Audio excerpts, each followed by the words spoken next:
ورسوله الكريم أما بعد فأعوذ بالله من الشيطان الرجيم بسم الله الرحمن الرحيم وقالت اليهود عزير ابن الله صدق الله العلي العظيم وبلغنا رسوله النبي الكريم الأمين الرؤوف الرحيم الصلاة والسلام عليك يا رسول الله وعلى آلك وأصحابك يا حبيب الله الصلاة والسلام عليك يا شفيع المذنبين وعلى آلك وأصحابك يا رحمة للعالمين صلى الله تعالى عليه وعلى آله وأصحابه وبارك وسلم يا صاحب الجمال ويا سيد البشر بوجهك المنير لقد نفر القمر لا يمكن السلام كما كان حقه بعد خدا حضور کوئی قصہ مختصر بعد الحمد والسلام مالک العزت کا کروڑ شکر و احسان کے جس رب کائنات میں ہم گناہگاروں کو ماہ رمضان مبارک کی یہ پرکیف پرنور بہار ساعت نے دیکھنا نصیب فرمائی رب کائنات نے مقدس و بابرکت گھڑیوں کے صدقے ہم سب کو نار دوزخ سے نجات عطا فرمائے اللہ کی احتشام انبیاء کرام علیہم السلام کی سیرت طیبہ پر ہماری گفتگو ہو رہی ہے کل میں نے آپ حضرات کے سامنے حضرت داؤد علیہ نبینا علیہ السلام اور حضرت سلیمان علیہ السلام کا ذکر خیر کیا تھا آج اللہ کے نبی حضرت عزیر علیہ السلام اور حضرت شعیب علیہ السلام کا ذکر خیر کیا جائے گا حضرت عزیر علیہ السلام آپ اللہ کے پیغمبر گزرے ہیں اور بنی اسرائیل کے آپ ایک نبی ہیں بنی اسرائیل بیت المقدس میں اس وقت آباد تھے اور لوگوں کا جو طرز زندگی تھا کہ وہ بتوں کو اپنا معبود بنائے بیٹھے تھے انہیں کی عبادت پوجا پاٹ کیا کرتے اور بیت المقدس جیسی عظیم سرزمین کی حرمتی کیا کرتے اور یہاں تک کہ اللہ کی نافرمانیاں اور گناہ فسق و فجور میں اس قدر حد سے بڑھ گئے کہ سمجھانے سے بھی انہیں کوئی بات سمجھ میں نہ آتی جب وہ لوگ حد سے تجاوز کر گئے نافرمانیاں گناہ فسق و فجور ان کے حد سے جب بڑھ گئے تو اس وقت ایک بادشاہ تھا جس کا نام تھا بخت نصر یہ بخت نصر ایک بہت بڑا بادشاہ تھا دنیا پر اس نے حکومت کی ہے اور اس کے زیر سایہ لاکھوں کی تعداد میں فوجی سپاہی ہوا کرتے تھے اس بخت نصر نے لاکھوں کے فوجیوں کے ساتھ اس نے بیت المقدس پر حملہ کیا اور وہاں جتنے بھی بنی اسرائیل رہتے تھے اور ان میں سے تقریباً 1/3 بنی اسرائیلیوں کا اس نے قتل کیا 1/3 بنی اسرائیلیوں کو اس نے جلا وطن کیا اور 1/3 بنی اسرائیلیوں کو اس نے قید کر دیا جب کچھ بنی اسرائیلی قتل کر دیے گئے کچھ کو جلا وطن کر دیا گیا کچھ کو قید کر دیا گیا تو ان قیدیوں میں حضرت عزیر علیہ السلام جو کہ ابھی چھوٹی سی عمر تھی آپ بھی قید کر دیے گئے اس نے بنی اسرائیلیوں پر حملہ کرنے کے بعد انہیں قتل کرنے کے بعد قیدی بنانے کے بعد بیت المقدس کی سرزمین پر اس نے جتنے بھی عمارتیں تھیں مکانات تھے اور سب کو اس نے توڑ دیا اور پورے بیت المقدس کے شہر کو اس نے ویران کر کے رکھ دیا پورا بیت المقدس اجاڑ کر رکھ دیا گیا اس کے بعد جب وقت گزرتا گیا اور ایک وقت ایسا آیا کہ بخت نصر نے کچھ بنی اسرائیل کے لوگوں کو اپنی قید سے آزاد کیا اور آزاد ہونے والے قیدیوں میں ایک حضرت عزیر علیہ السلام بھی تھی جب حضرت عزیر علیہ السلام کو آزادی ملی آپ دوبارہ بیت المقدس میں تشریف لے کر آئے تو آپ نے دیکھا کہ کل تک جو بیت المقدس آباد تھا، جہاں رونقیں تھیں، آج وہ بیت المقدس ویران پڑا ہے، خستہ حال ہے، عمارتیں مکانات ٹوٹے پڑے ہیں، اور جن لوگوں کو وقت رسم میں قتل کیا تھا ان کی ہڈیاں گلی سڑی پڑی۔ آپ نے دیکھا، آپ کو بڑا دکھ ہوا، افسوس ہوا، اور آپ جب اس شہر کے اندر داخل ہوئے، شہر ویران ہے، کوئی انسان کا نام و نشان تک باقی نہیں رہا، لیکن اس سرزمین میں جو باغات تھے وہ ابھی بھی سرسبز و شاداب تھے، اور اس باغات کے درختوں پر پھل بھی لگے ہوئے تھے۔ حضرت عزیر علیہ السلام ان باغات میں داخل ہوئے، آپ نے کھجور اور انگور توڑے، اور تناول بھی فرمایا، ان کا رس بھی آپ نے نوش فرمایا۔ اس کے بعد کچھ کھجور آپ نے اپنے پاس بطور آگے کے کھانے پینے کے اہتمام کے طور پر آپ نے اپنے پاس محفوظ کر دیے۔ اس کے بعد آپ تعجب فرمانے لگے اپنے شہر بیت المقدس کو دیکھ کر، وہاں کے ان لوگوں کی گلی سڑی ہڈیوں کو دیکھ کر آپ تعجب کا اظہار فرمانے لگے کہ جس طرح انہیں ہلاک و برباد کیا گیا، اللہ رب العزت قیامت کے دن انہیں کیسے دوبارہ زندہ فرمائے گا، اور رب جس طرح انہیں قیامت میں زندہ فرمائے گا، یہ تو رب کی عظیم قدرت ہوگی۔ آپ نے اس بات پر اظہار تعجب کیا کہ جس طرح بنی اسرائیل کے ان لوگوں کو ہلاک کیا گیا ہے، ان کا نام و نشان مٹ گیا، ہڈیاں گل سڑ کر ختم ہو گئی، قیامت کے دن رب کائنات ان لوگوں کو دوبارہ کیسے زندہ کرے گا؟ ایک تعجب کا آپ نے اظہار فرمایا، اور لازم ہے کہ جب اللہ پاک انہیں دوبارہ زندہ کرے گا تو یہ رب کی قدرت کاملہ کا اظہار ہوگا کہ جن کی ہڈیاں کل سڑ کر ختم ہو گئی، نام و نشان تک سب ہستی سے مٹ گیا، قیامت کے دن رب کائنات انہیں دوبارہ ان کے وجودوں پر زندہ فرمائے گا۔ اب حضرت عزیر نے تعجب کا اظہار فرمایا، فرماتے ہوئے آپ تشریف لے گئے اور ایک مقام پر آپ نے آرام کرنے کا ارادہ فرمایا۔ آپ ایک گدھے کے اوپر، اس وقت لوگ گدھوں پر، خچروں پر سواری کیا کرتے تھے، آپ بھی گدھے پر سوار تھے۔ جب آپ نے آرام فرمانے کا ارادہ فرمایا تو ایک مقام پر آپ نے اپنے گدھے کو ایک شاخ کے ساتھ، ٹہنی کے ساتھ باندھا، اور خود آپ آرام فرمانے کے لیے تشریف فرما ہوئے زمین پر آرام فرمانے لگے۔ ادھر آپ پر نیند کا غلبہ طاری ہوا، ادھر رب کائنات نے آپ پر حالت نیند میں موت کو طاری فرما دیا۔ جب موت کو طاری کر دیا، اب موت طاری ہو گئی، حضرت عزیر علیہ السلام پر حالت نیند میں آپ موت کا ذائقہ چکھ چکے۔ ادھر اللہ تبارک و تعالیٰ نے اپنی خاص عنایات کے ذریعے حضرت عزیر علیہ السلام کے جسم مبارک کو لوگوں کی نظروں سے اوجھل کر دیا۔ تقریباً جب آپ کو موت آپ پر طاری کی گئی تھی، اس وقت آپ کی عمر مبارک 40 برس تھی۔ آپ پر موت طاری کرنے کے تقریباً 70 سال کے بعد ایک بادشاہ آیا، اور اس بادشاہ نے آ کر دوبارہ بیت المقدس کو آباد کیا، اور آباد کرنے کے بعد یہاں پر دوبارہ عمارات تعمیر کی گئی، لوگوں نے آ کر یہاں دوبارہ آباد کاری کرنا شروع کی، اور لوگ آباد ہونا شروع ہوئے۔ 30 سال کے اندر لوگوں نے بڑی آبادی اس بیت المقدس کی سرزمین پر کر لی، اور لوگوں نے اپنے مکانات، اپنے کاروبار، اپنے مکانات، اپنے بازارات سب تعمیر کر لی، اور نظام زندگی بہتر انداز میں چلنا شروع ہو گیا۔ تقریباً 100 سال کا عرصہ گزر گیا۔ 100 سال کا عرصہ گزرنے کے بعد اللہ تبارک و تعالیٰ نے حضرت عزیر علیہ السلام کو دوبارہ زندہ فرمایا۔ جب آپ کو دوبارہ زندہ فرمایا، حضرت عزیر علیہ السلام جب آپ سوئے تھے تو اس وقت صبح کا وقت تھا، لیکن اب 100 سال گزرنے کے بعد جب حضرت عزیر علیہ السلام کو دوبارہ زندہ کیا گیا تو یہ شام کا وقت تھا۔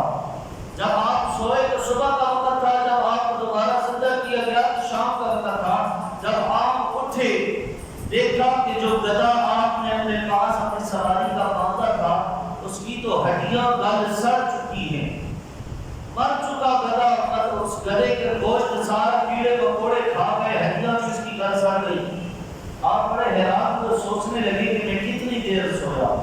اور یہ معاملہ کیا ہے کہ جو گدھا باندھا تھا اس کی ہڈیاں گل سڑ کر ختم ہو چکی ہیں. رب کائنات کی بارگاہ سے وحی کا نزول ہوا اور پوچھا گیا کہ اے عزیر بتائیں آپ کتنی دیر یہاں سوئے ہیں؟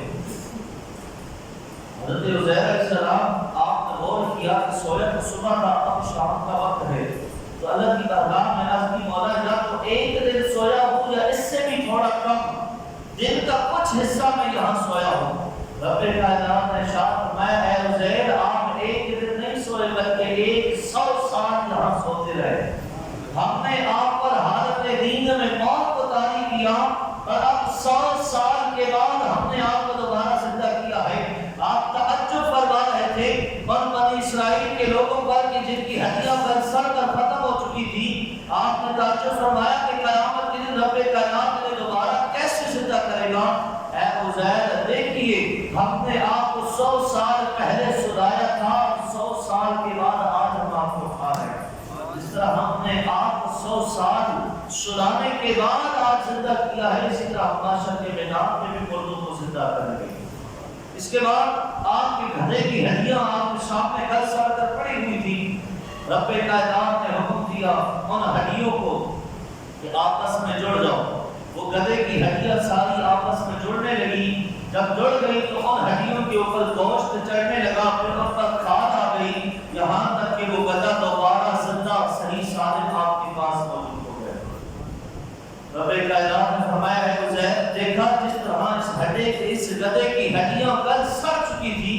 اور ہم نے ان ہڈیوں کو دوبارہ آپس میں جوڑ کر گوشت چڑھا کر کھال چڑھا کر دوبارہ اسے زندہ کیا ہے. قیامت میں ہم اسی طرح لوگوں کو زندہ کریں گے. اب حضرت عزیر علیہ السلام جب آپ سوئے، داڑھی کالی، سر کے بال کالے، 40 سال عمر ہے، جب 100 سال کے بعد زندہ ہوئے، گدھا تو آپ کا مر کر ہڈیاں گل سڑ چکی، لیکن آپ کی داڑھی ویسی کی ویسی کالی، سر کے بال ویسے کے ویسے کالے، وہی جوانی کا عالم ہے. یہاں تک کہ جو انگور اور جو کھجور آپ نے اپنے پاس آگے کے وقت کے لیے رکھا تھا کہ روح کے عالم میں آپ کھائیں گے، آپ نے جب ان کھجور اور انگوروں کو دیکھا تو وہ انگور اور کھجور بھی صحیح اور سارے موجود تھے، نہ تو وہ گل سڑ کر ختم ہوئے نہ ہی ان کے ذائقے کے اندر کوئی تبدیلی آئی. اللہ نے 100 سال حضرت عزیر علیہ السلام کو اپنی نیند سلایا اور 100 سال کے بعد رب کائنات نے آپ کو زندہ فرمایا. جب آپ زندہ ہوئے اور دوبارہ آپ اس مقام سے اپنے شہر بیت المقدس کی جانب آئے تو دیکھ کر حیران ہو گئے کہ سونے سے پہلے جس شہر کو ویرانی کے عالم میں چھوڑا تھا اب وہ شہر آباد ہو چکا ہے، رونقیں اس کی بحال ہو چکی ہیں، بڑی بڑی عمارتیں موجود ہیں، بڑے بڑے بازار ہیں، لوگوں کی چہل پہل ہے اور نئے نئے عمارتیں تعمیر ہو چکی ہیں، نئے نئے چہرے آپ کے سامنے آ رہے ہیں کہ جو آپ کے بعد اس دنیا میں پیدا ہوئے اور جوان بھی ہو گئے. حضرت عزیر علیہ السلام کی ایک لونڈی تھی، اس کی عمر جب آپ سوئے اس وقت اس کی عمر 20 سال تھی. 100 سال گزرنے کے بعد وہ 120 سال کی ہو گئی. آپ کے بچے وہ بوڑھے ہو چکے تھے. آپ کے بیٹوں کی عمر جب آپ سوئے اس وقت ان کی عمر 18 برس تھی، لیکن اب ان کی عمر 118 برس ہو گئی. حضرت عزیر کے پوتے ہو گئے، پوتے بھی بوڑھے ہو گئے، لیکن حضرت عزیر اللہ کے فضل سے ابھی بھی جوان 40 سال کی عمر ہے. عزیر علیہ السلام کی عمر ابھی بھی 40 سال ہے اور 100 سال اللہ نے آپ کو اپنی نیند سلایا. سونے کے بعد جب اٹھ کر آپ شہر میں آئے، آپ کا بیٹا 118 سال کی عمر کو پہنچ چکا، آپ کے پوتے بڑھاپے کی عمر میں آ گئے، آپ کی وہ لونڈی جسے 20 سال کی عمر میں چھوڑا تھا وہ 120 سال کی ہو گئی اور عزیر علیہ السلام ابھی 40 برس کی. آپ شہر بیت المقدس میں تشریف لائے، اپنے مقام کو تلاش کرنے لگے جو آپ کا مقام تھا. اب نئی عمارتیں بنی تھی، عمارتوں کی تعمیرات کے نقشے چینج ہو چکے تھے. آپ کو اپنی عمارت اپنا گھر پہچاننے میں آپ کو بڑی دشواری ہو رہی تھی. آپ ایک مکان میں پہنچے، اندازہ لگایا کہ ہوتا ہو یہی ہمارا مکان ہے. آپ اس مکان میں آئے تو آپ کی وہی لونڈی کنیز جو اب بوڑھی ہو چکی تھی، 120 سال عمر ہے، آنکھوں کی بینائی بھی ختم ہو گئی، پاؤں سے بھی معذور ہو گئی، چلنے پھرنے کے قابل نہیں، وہ گھر میں موجود صحن کے آنگن میں بیٹھی. حضرت عزیر پہنچے، بڑھیا کو مخاطب کر کے کہا بھائی صاحبہ کیا یہ عزیر کا گھر ہے؟ بھائی صاحب نے جب سنا تو سن کر کہنے لگی اتنے عرصے بعد پھر کون آ گیا عزیر کا نام لینے والا؟ عزیر کو تو 100 سال ہو گئے وہ گم ہو گئے، ان کا تو کوئی پتہ ہی نہیں، اور آج 100 سال کے بعد پھر کون ایسا آ گیا جو عزیر کا نام لے رہا؟ حضرت عزیر علیہ السلام نے فرمایا بھائی صاحبہ میں ہی عزیر ہوں۔ بھائی صاحبہ نے جب سنا کہا تم عزیر کو تو 100 سال ہو گئے تم ہو گئے اور تم کیسے عزیر ہو سکتے ہو؟ حضرت عزیر علیہ السلام نے فرمایا بھائی میں ہی عزیر ہوں۔ بھائی کہنے لگی اچھا اگر آپ عزیر ہیں تو عزیر اللہ کے نبی تھے اور وہ مستجاب دعوات تھے، جب بھی اللہ کی دربار میں کوئی دعا کرتے تو اللہ ان کی دعا کو قبول کر دیا کرتا تھا۔ اگر آپ واقعی عزیر ہیں تو آپ اللہ کے دربار میں دعا کریں کہ اللہ میری آنکھوں کی بینائی واپس کر دے اور میری پاؤں کی جو معذوری ہے یہ دور کر دے۔ جب میری آنکھوں کی بینائی اللہ مجھے عطا کر دے گا، نابینا پن ختم ہو جائے گا، میں آپ کے چہرے کو دیکھ کر پہچان لوں گی کہ آپ عزیر ہیں کہ نہیں۔ حضرت عزیر علیہ السلام نے اللہ کی بارگاہ میں دست سوال بلند کی، دعا فرمائی۔ ادھر دعا فرمانے کی دیر تھی کہ اللہ نے اس بوڑھی مائی صاحبہ کی آنکھوں کی بینائی عطا فرمائی، اس کے پاؤں کی معذوری دور ہو گئی، چلنے پھرنے کے قابل ہو گئی۔ بھائی نے جو ہی حضرت عزیر کو دیکھا تو دیکھ کر پہچان گئی، اپنے آقا کو نہ پہچانتی، جس آقا کی لوٹی رہی ہے اپنے آقا حضرت عزیر کو دیکھا پہچان گئی اور اقرار کیا کہ ہاں میں تصدیق کرتی ہوں آپ ہی عزیر علیہ السلام۔ اب اس کنیز نے، اس لوٹی نے حضرت عزیر کو ساتھ لیا اور آپ کو آپ کی اولاد کے پاس لے کر آئی۔ آپ کے بیٹے 118 سال کی عمر میں، بڑھاپے کی عمر میں، پوتے بڑھاپے کی عمر میں، وہ کنیز آپ کو آپ کی اولاد کے پاس لے کر آئی اور آ کر کہا کہ دیکھو یہ تمہارے والد عزیر ہے۔ جب بچوں نے دیکھا، دیکھ کر کہا یہ کیسے ہو سکتا ہے؟ ہمارے والد 100 سال پہلے گم ہو گئے، ان کا نام تو شام نہیں جاتا، پتہ نہیں، رب 100 سال کے بعد آ گئے اور ہماری عمریں اتنی گزر گئی، ہم بوڑھے ہو گئے اور یہ جوان کے جوان ہیں، یہ کیسے ہو سکتا ہے؟ اب وہ وقت نصر جو آیا تھا بادشاہ جس نے بیت المقدس پر حملہ کیا تھا اور اس پورے شہر کو ویران کیا تھا،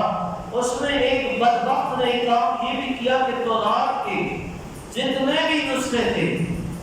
وہ سارے نسخے، وہ ساری کتابیں اس وقت نصر بادشاہ نے ساری جلا دی۔ تورات کا ایک نسخہ بھی باقی نہیں بچا، کیونکہ حضرت عزیر کا دور حضرت موسیٰ کے بعد ہے اور تورات حضرت موسیٰ پر نازل ہو چکی تھی، اور اس وقت جو آسمانی کتابیں تھیں یہ اللہ کے انبیاء کو یاد ہوا کرتی تھی۔ انبیاء کے علاوہ بہت کم ایک دو کوئی ایسے لوگ ہوتے جو آسمانی کتابوں کو یاد رکھ پاتے، ورنہ صرف انبیاء کو ہی کتابیں یاد ہوتی، باقی لوگوں کے پاس تحریری طور پر موجود ہوتی اور وہ ان کا مطالعہ کیا کرتے، ان کو پڑھا کرتے۔ اب اس وقت نصر نے ساری تورات کے نسخے جلا دیے تھے، 100 سال کا عرصہ گزر گیا۔ آپ کی اولاد نے کہا کہ اگر آپ واقعی عزیر ہیں،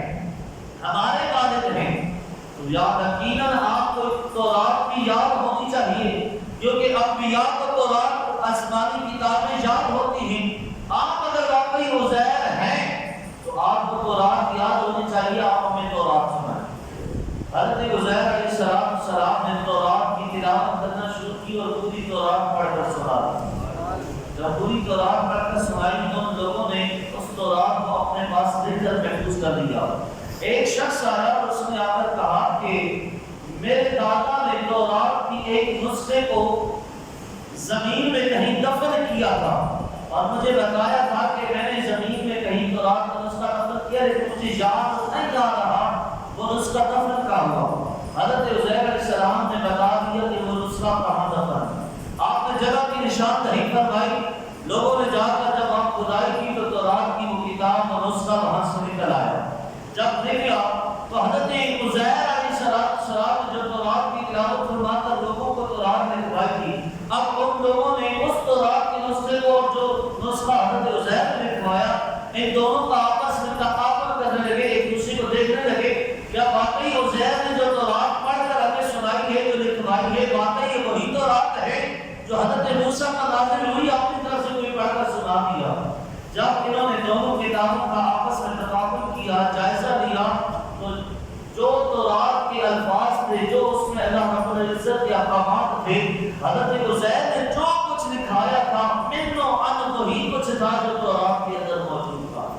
جب لوگوں نے آپ کا یہ معجزہ دیکھا تو آپ کو عزیر علیہ السلام تسلیم کیا اور آپ کی نبوت کی تصدیق کی، اور یہودیوں نے جب آپ کا یہ معجزہ دیکھا تو وہ لوگ حد سے اتنے آگے بڑھ گئے کہ انہوں نے حضرت عزیر کو اللہ کا بیٹا کہنا شروع کر دیا۔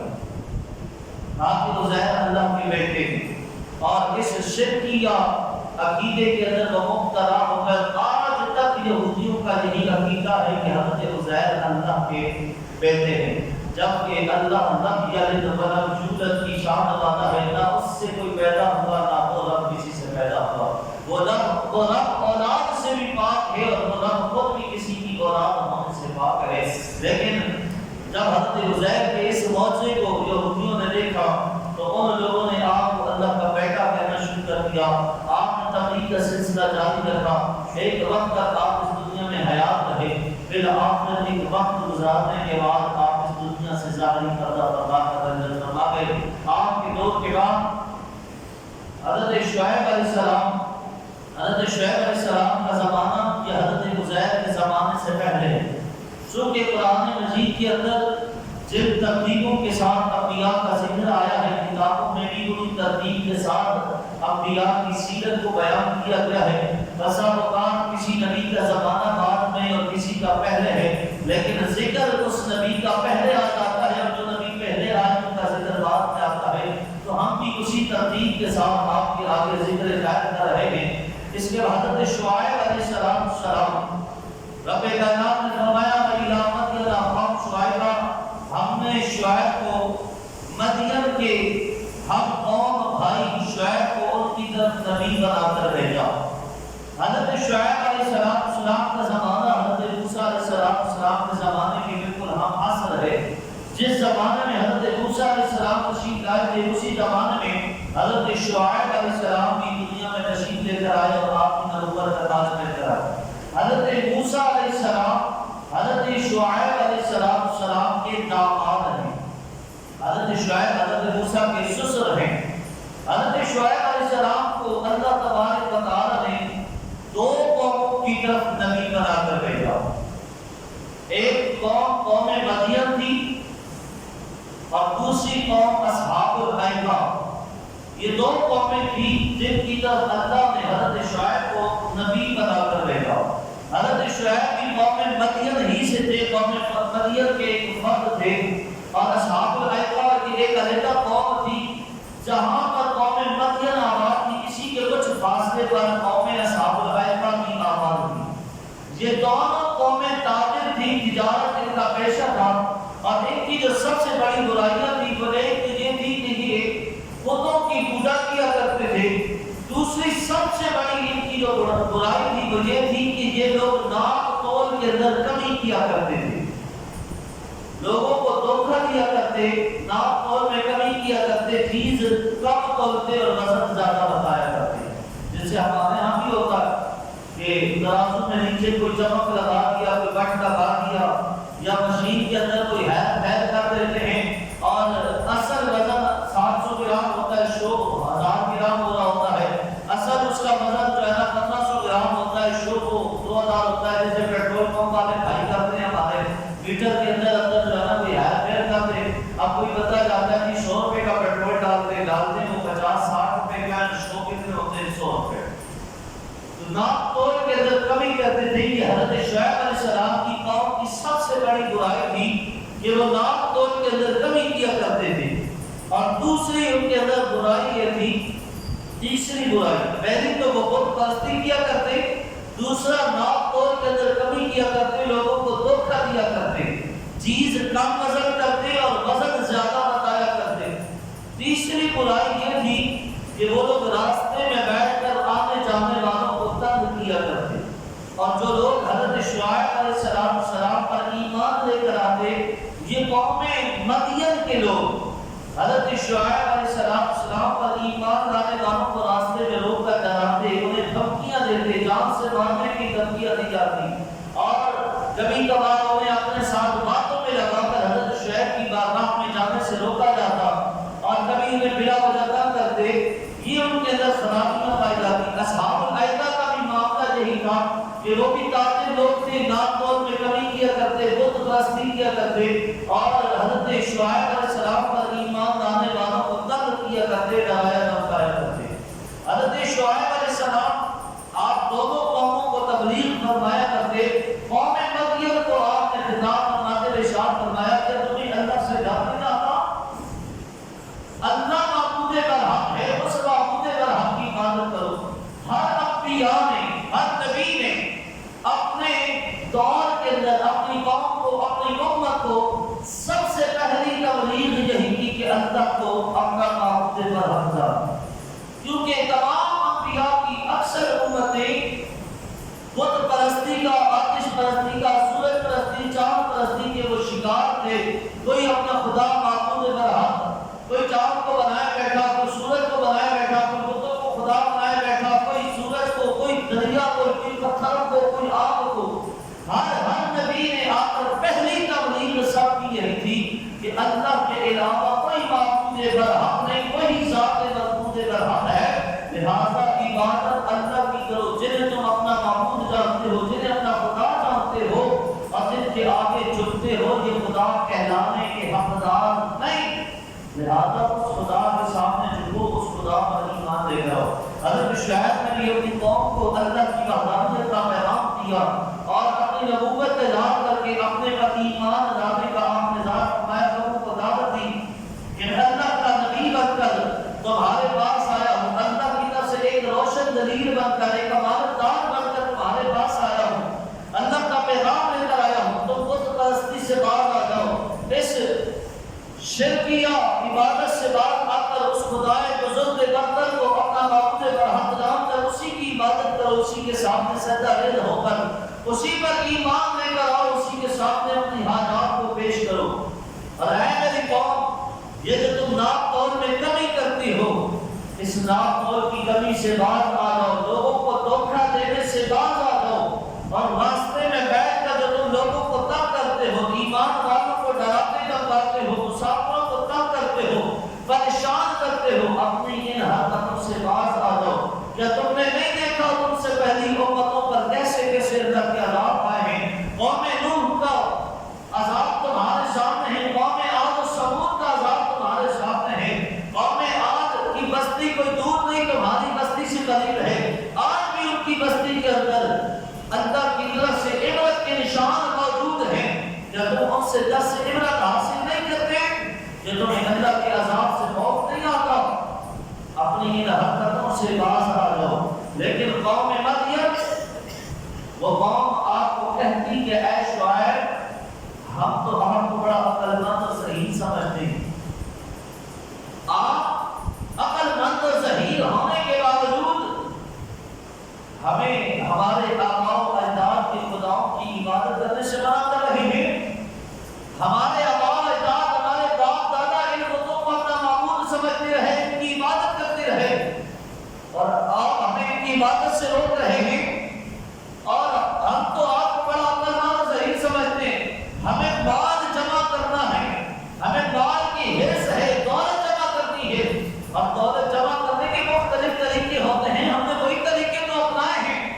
مختلف طریقے جن میں ناپ تول میں کمی کر کے مال کو زیادہ کمانا ہے، یہ ایک طریقہ کار ہے۔ ہم اس طریقے کو اپنا کر مال و دولت کو جمع کر رہے ہیں۔ اگر ہم آپ کے کہنے پر یہ معاملہ چھوڑ دیں گے تو ہمارا تو سارا کچھ تباہ و برباد ہو جائے گا،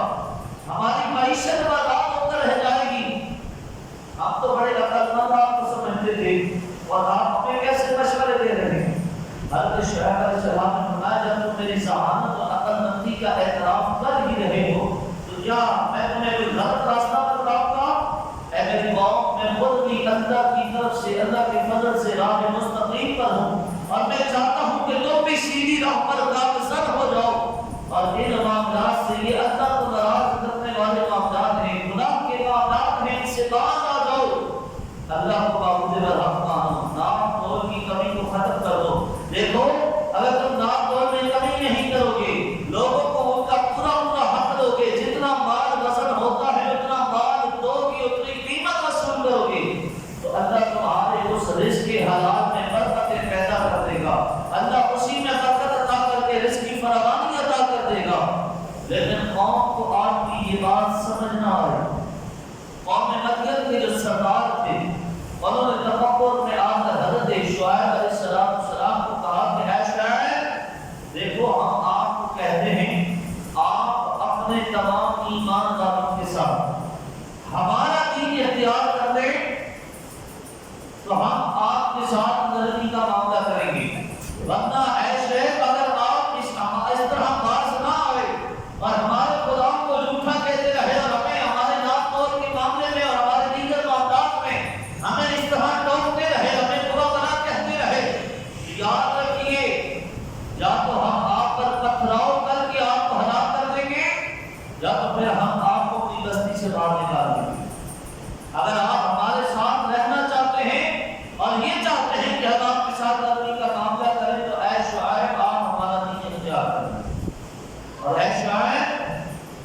لیکن آپ کا خاندان معزز ہے اس لیے آپ کو کچھ نہیں کہہ رہے۔ حضرت شعیب علیہ السلام نے قوم سے کہا تم میرے خاندان کے معزز ہونے کو تو دیکھ رہے ہو، جس وجہ سے تم مجھے کچھ نہیں کہہ رہے، لیکن کیا تم اس کو نہیں دیکھتے کہ اللہ نے مجھے اپنا نبی بنا کر تمہارے پاس بھیجا ہے؟ تمہیں اللہ کا حکم نظر نہیں آ رہا، اللہ کا پیغام نظر نہیں آ رہا، اور میرے خاندان کی عزت و شرافت کو دیکھ کر تم مجھے چھوڑ رہے ہو۔ حق تو یہ تھا کہ تم مجھے نبی مانتے اور میری نبوت کا اقرار کر کے اللہ کے حکم کا اقرار کرتے اور مجھ پر ایمان لے کر آتے، اور ایمان لانے کے بعد تم میری حفاظت کرتے،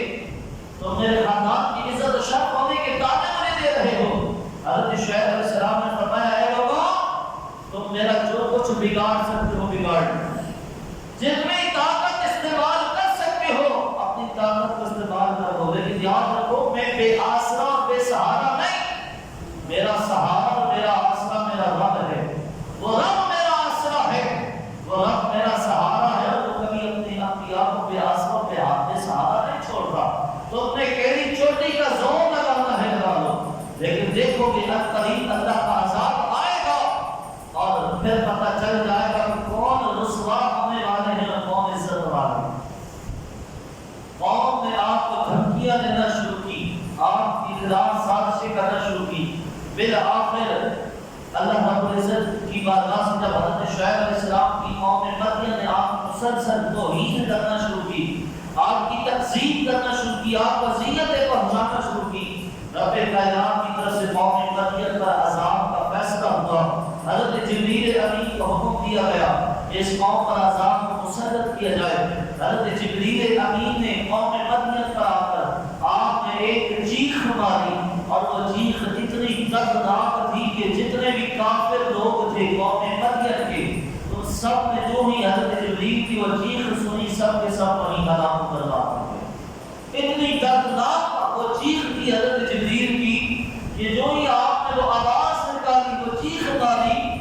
سارے کے سارے کافر ہلاک و برباد ہو گئے۔ لیکن حضرت شعیب اور آپ کا ایمان لانے والے اس چیخ کی آواز سے محفوظ رہے، اور اللہ نے آپ کو اور آپ کے ایمان والے کو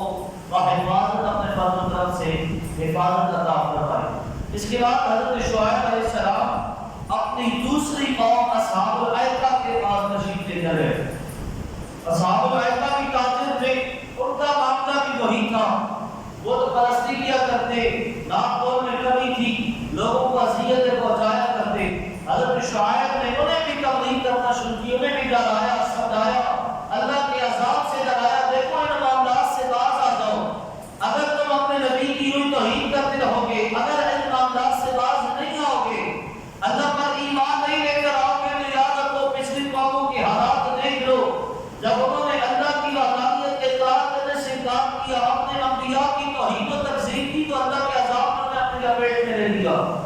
لیکن قوم کے لوگوں نے بجائے اس کے کہ وہ آپ کی بات سمجھتے، ان لوگوں نے حضرت شعیب کو کہنے لگے کہ اے شعیب، ہمیں ایسے لگتا ہے کہ آپ کا کسی نے جادو کر دیا، اور جادو کی وجہ سے معاذ اللہ آپ کا دماغ اپنی جگہ سے ہٹ چکا، اس لیے آپ بہتی بہتی باتیں کر رہے ہیں۔ اے شعیب، چاہے آپ اپنا علاج کروا کر آئیں، اور علاج کروانے کے بعد جب آپ کا درست ہو جائے پھر آپ ہمیں کوئی نصیحت کیجیے گا۔ اور اے شعیب، آپ جو باتیں کرتے ہیں آپ تو ہمیں سب سے بڑے جھوٹے لگتے ہیں، اپنے انبیاء کو جھوٹا کہنے لگے، اپنے انبیاء کو معاذ اللہ پاگل و مجنون کہنے لگے، اپنے نبی کو جادو زدہ آسین زدہ کہنے لگے، اپنے انبیاء کی توہین کرنے لگے، اور پھر کہنے لگے اے عزیر، اے شعیب، ہم آپ کو نبی مانیں کیسے جبکہ آپ میں کوئی ایسی خاصیت بھی نہیں پائی جاتی؟ ہم دیکھتے ہیں کہ آپ ہماری طرح ہی ایک بشر ہیں، ہماری طرح انسان ہیں، اور آپ ہمیں تبلیغ فرمانے کو کہہ رہے ہیں کہ میں اللہ کا نبی بن کر آیا ہوں، مجھے اللہ نے نبوت عطا فرمائی ہے۔ اے عزیر، ہمیں تو آپ جھوٹے لگتے ہیں۔ جب قوم نے آپ کو اس طرح کی باتیں کہنا شروع کی، لیکن حضرت شعیب علیہ السلام قوم کی ان بیہودہ باتوں پر کان دھرے بغیر آپ کو تبلیغ کا سلسلہ جاری رکھتے رہے، قوم کو تبلیغ کرتے رہے، لیکن وہ قوم اتنی بدبخت تھی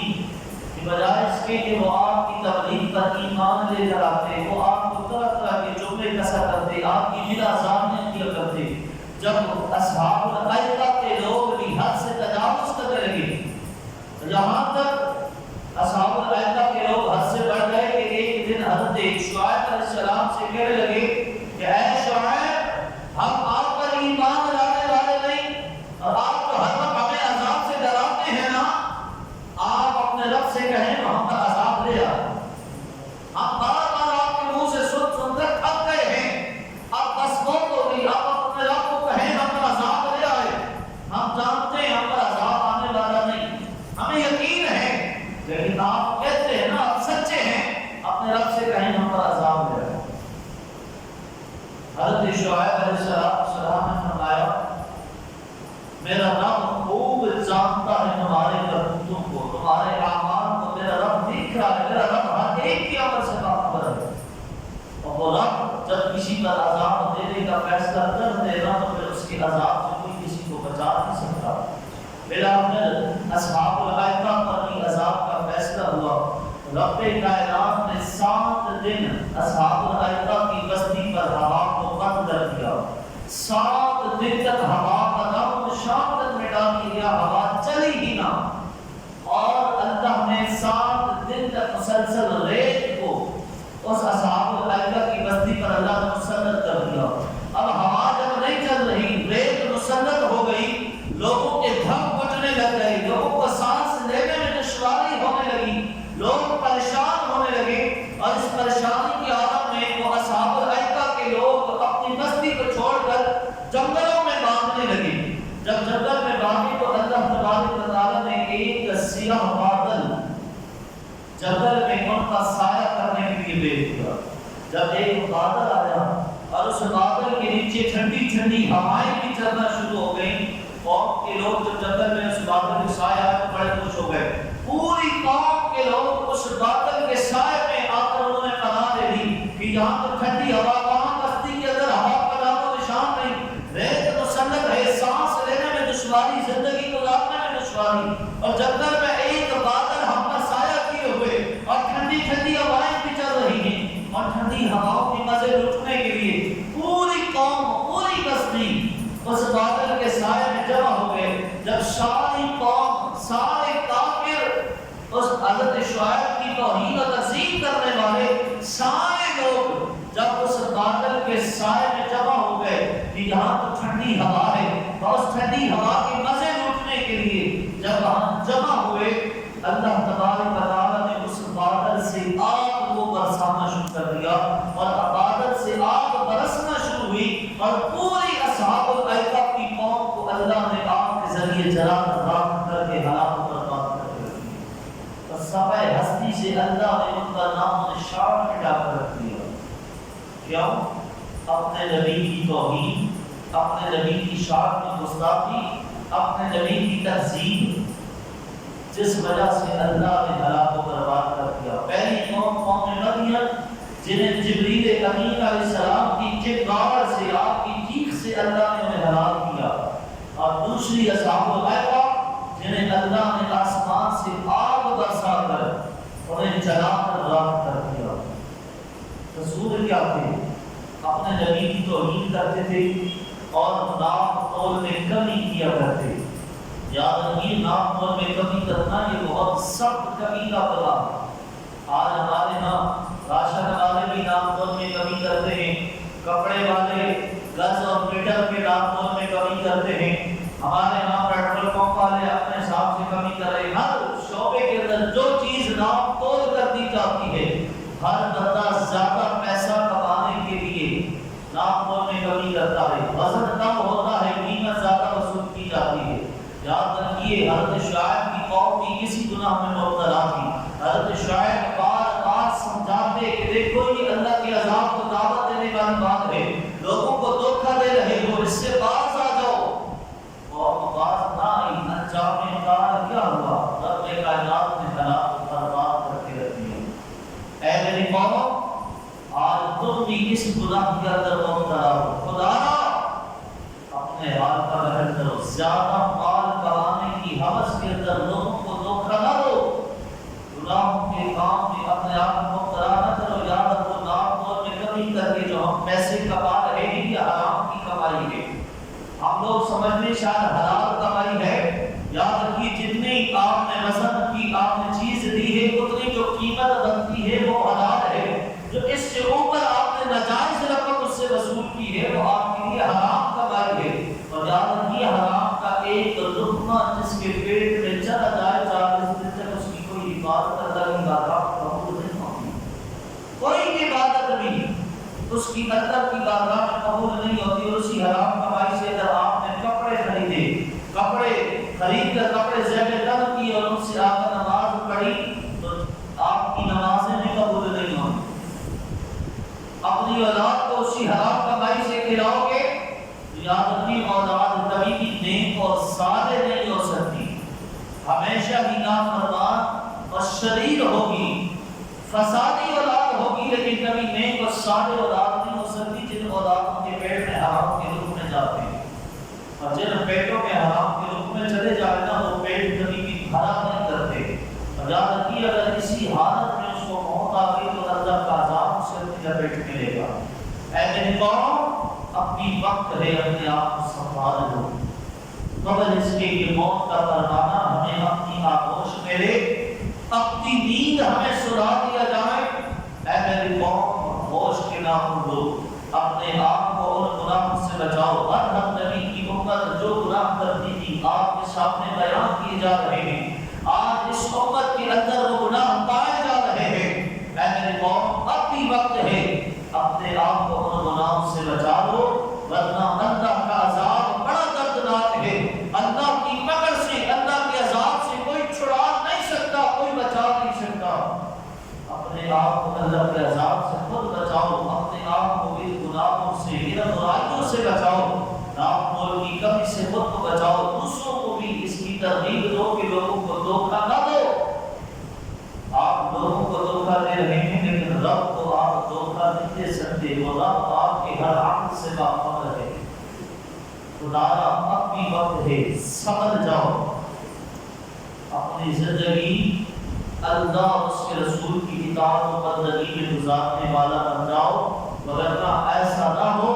کہ انہی گناہوں کے اندر انہی برائیوں میں مبتلا رہتے ہوئے دنیا سے کوچ کر جائیں اور رب کی پکڑ اور رب کا عذاب ہمارا مقدر بن جائے. رب کائنات کی بارگاہ میں دعا ہے اللہ کے کائنات ہم سب کو اعمال صالحہ کرنے کی توفیق عطا فرمائے. گناہوں سے بچنے کی, برائیوں سے بچنے کی رب کائنات ہمیں توفیق عطا فرمائے. زندگی نوافات کی تو کل حضرت موسیٰ علیہ السلام اور حضرت ہارون علیہ السلام کا ذکر خیر کیا جائے گا. رب کائنات